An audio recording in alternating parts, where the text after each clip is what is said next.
petaninya sudah tua-tua. Nah, ini petani-petani yang sudah sepuh ini berpikir, kalau apakah nanti saya 5 tahun ke depan, 10 tahun ke depan masih bisa bercocok tanam, kan begitu. Terus kalau sudah tidak bisa bercocok tanam, nanti siapa yang melanjutkan? Nah, itu awalnya yang melatar belakangi Sangga Negara. Nah, setelah itu kita bulan April itu diskusi, tempatnya di Villa Pak Haji Danu di Desa Cipayung. Kami Forum Gapoktan 14 desa berdiskusi dengan waktu itu Pak Tatang telepon, kita dipertemukan dengan Pak Mamat sama Pak Roy.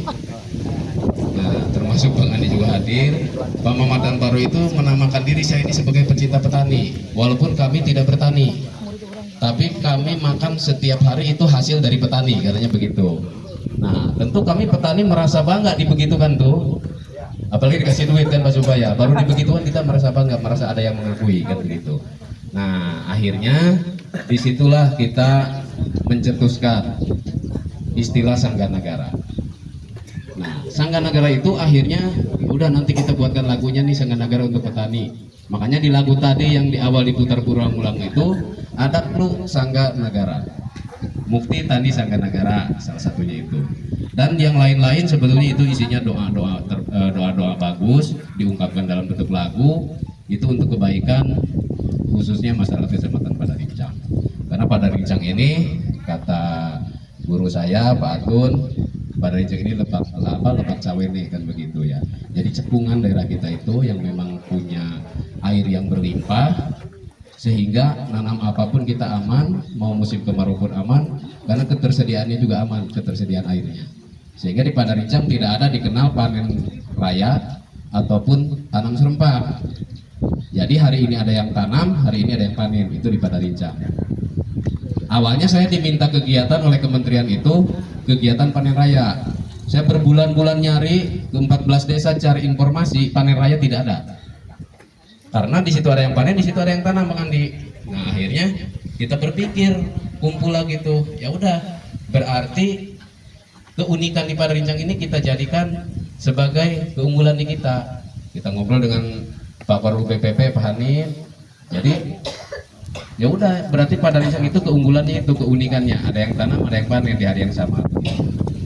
Nah, kemudian yang ketiga yaitu mendukung program pemerintah, terutama dalam hal swasembada pangan. Nah, swasembada pangan ini penting karena kalau pangan negara kita terganggu, otomatis daya beli masyarakat juga terganggu. Karena kalau pangan susah pasti kita ambil dari luar negeri, seperti itu. Karena kita tahulah dari beras dari Vietnam, beras dari Thailand dan lain-lain gitu kan, itu repot. Tapi sekarang alhamdulillah kita mampu swasembada pangan. Kemudian yang selanjutnya menggaungkan kembali tentang pertanian. Kenapa pertanian harus digaungkan? Salah satunya untuk meregenerasi, supaya anak-anak muda ini tertarik untuk bertani. Jangan sampai anak muda ini menganggap bertani itu kotor, hanya mendapatkan dakinya saja, misalkan seperti itu. Nah, tetapi dengan digaungkan seperti ini, mudah-mudahan anak-anak muda ini tertarik. Dan alhamdulillah dengan kegiatan Sangga Negara kemarin, datanya ada di Pak Hanif, muncullah kelompok-kelompok tani pemuda. Jadi para pemuda mereka bergabung mendirikan suatu kelompok tani, pemuda tani dan lain-lain. Nah, itu salah satu buktinya. Kemudian mengangkat juga budaya lokal. Karena kalau kita bicara budaya, bicara seni, pasti budaya dan seni itu adanya di petani juga. Karena memang masyarakat kita itu boleh dikatakan 95% petani. Makanya budayanya ya dari petani. Nah, kemudian output yang dihasilkan dari Sangga Negara kemarin yang 2024 yaitu lahirnya lagu Mars Padarincang Jaya yang tadi diputar berulang-ulang. Itu tidak ujuk-ujuk jadi lagu Padarincang, itu hasil koordinasi dengan semua pihak, dengan para seniman, budayawan yang ada di Kecamatan Padarincang, bahkan luar Padarincang.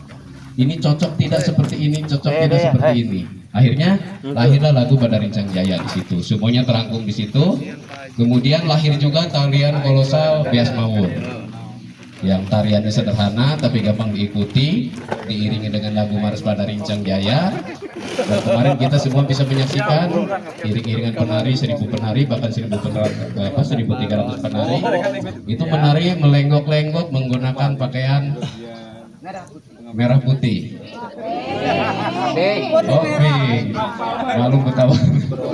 Jadi kurang lebih sepanjang 2 km berjalan.